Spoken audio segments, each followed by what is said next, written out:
There we go. Excellent. Now we got it. Do we have a second to approve? Miriam gave a first motion for that. Second to approve the minutes. Jonathan says yes. Excellent. All right. Speaking of Jonathan, our wonderful vice president and technical advisor extraordinaire, he's going to do our 5 minutes for an idea. So, Jonathan, thank you, and we're excited to hear what you got to say.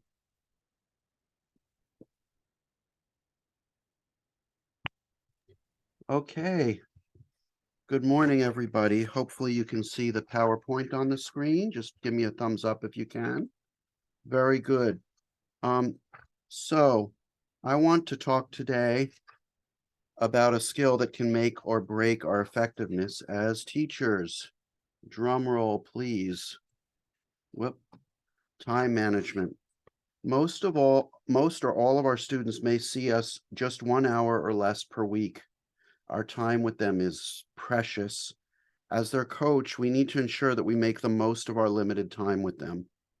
We want to give our students as much time as possible during the lesson to demonstrate what they know, ask questions, and express themselves. If we want students to take ownership of their learning, we need to make our lessons a dialogue. However, if we're not careful, the teacher can dominate the lesson time and make it a monologue. This imbalance between the teacher's voice and the student's voice is built into the following paradigm for introducing new material. So we can use lesson time to explain and demonstrate new concepts, techniques, and even set up new repertoire. Then the student goes home and practices what we taught.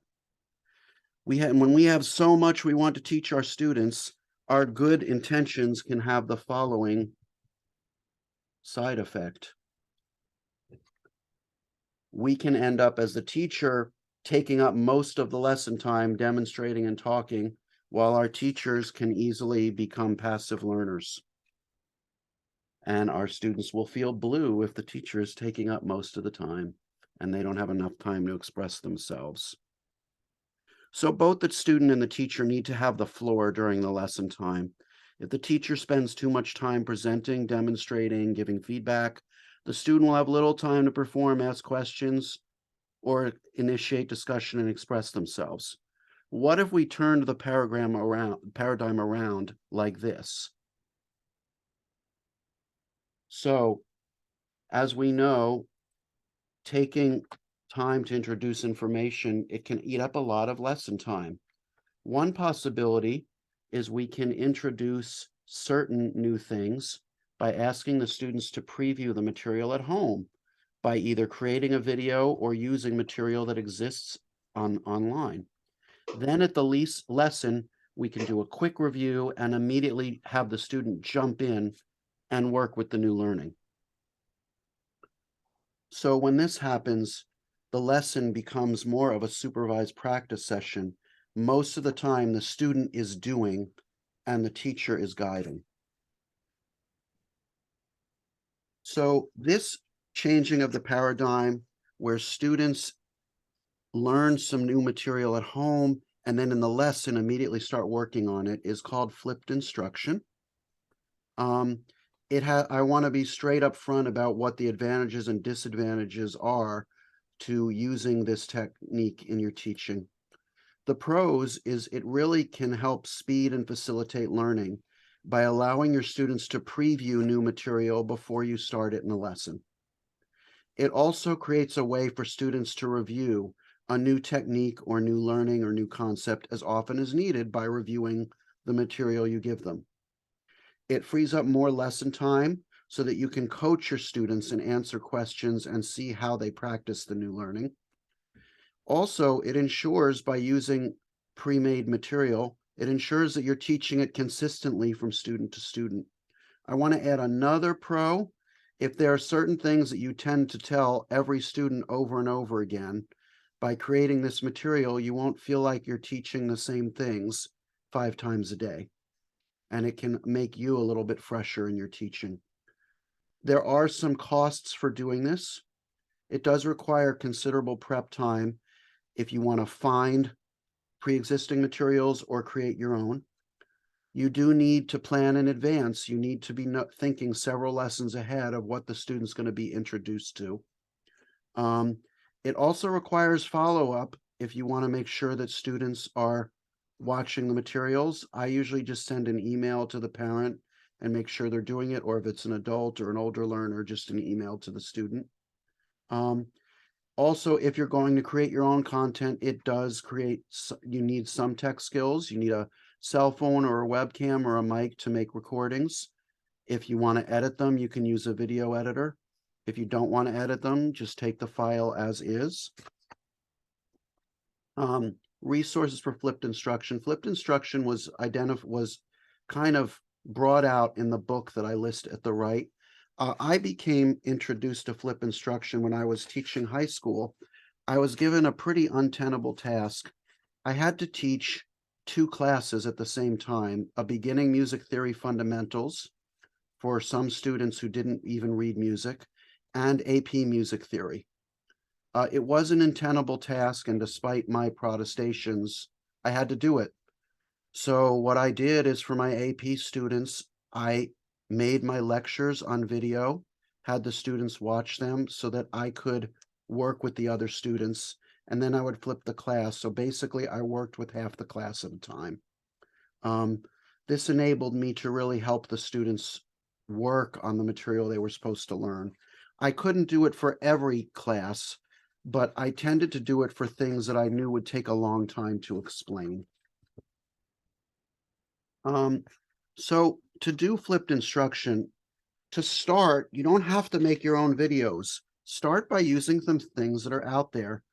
I want to give you, so for example, if you're introducing a new piece, why not find a good performance of that piece and ask students to listen to it before you introduce it at the lesson. Maybe give them a few guiding questions that you want them to ask, about the piece, and that you want them to answer, so you know that they've watched it, and so that they come into the lesson already with some ideas about what they're learning and what their goals are.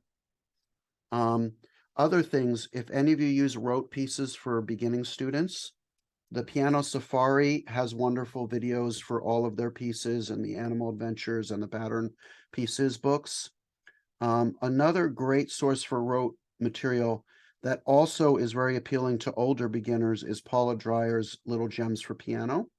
And these are pieces that can be taught by rote for beginners, and she has excellent videos for them. Other things you can do, doesn't have to be a video. How about when you're introducing things like Baroque ornamentation, have the students read some of the really good essays that appear in some of the collections I've mentioned by Alfred, like the Introduction to the Baroque Era. They also, I had an adult student who was working on the Beethoven Minuet in G. I had them read the essay at the beginning of the book to explain the slurs. And then we had a discussion about how we were going to approach them in that piece. So that allows a student to already have an idea of what's going to be brought up in the lesson and to already have formed an opinion about it. And that's going to lead, in my opinion, to better retention. If you wish to create your own flipped lessons, here's a way to get started. One is take a piece that maybe you give to many or all of your students on a certain level, perform the piece, discuss specific issues, and give some practice strategies, and maybe have the student watch that video, and then when they come, you start working on the piece with them. Another thing you can do is pick a technical concept that you teach over and over that you feel is essential at a given lesson of instruction. For example, how to play a 2-note slur with a diminuendo. Make a video of it. Ask the student to watch it once or twice before the lesson. At the beginning of the lesson, maybe have them have some guiding questions that you want them to answer as they watch the video. And then you quickly review the video and start working on the new technique with them. Music theory is another thing you can do. When demonstrating the circle of fifths or something, you can show them what happens when you go up by fifths with the piano, how you keep adding a black note, and then that goes into key signatures. This takes a long time to explain in a lesson. It works really well with a video because you can give them a handout with it and just quickly go over it and then start working on key signatures.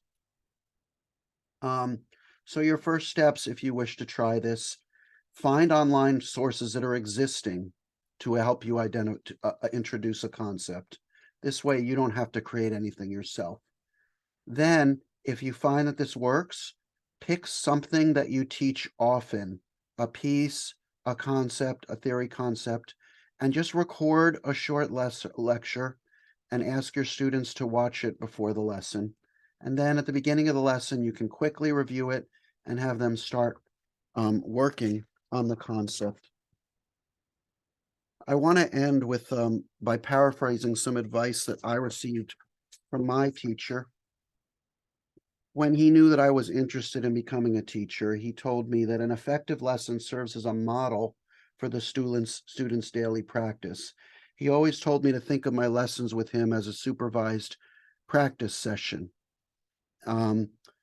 Flipped instruction is just one strategy that teachers can try to help us to focus on the student and not on our desire to be a sage on the stage. And this is one strategy that you can use to make the lessons a time to increase your student engagement and make them active learners during our lessons.